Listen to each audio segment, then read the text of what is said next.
அன்பு சொந்தங்களே வணக்கம். இன்று ஒரு பெரிய உண்மையை உங்களுடன் பகிர்ந்து கொள்ளப் போகிறேன்.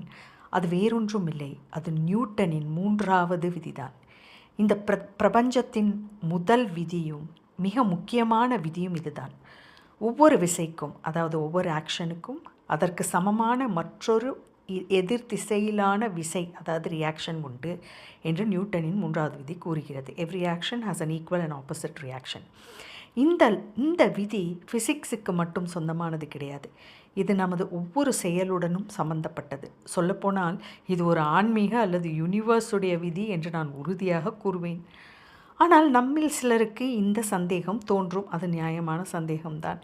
நியூட்டனின் 3வது விதி தான் இந்த பிரபஞ்சத்தின் விதி என்றால், ஏன் பெரிய பெரிய குற்றவாளிகள் அல்லது குற்றங்களில் ஈடுபடுபவர்களுக்கு உடனே தண்டனை கிடைப்பதில்லை என்பதுதான் அது. உங்களுடைய கேள்வி நியாயமானது.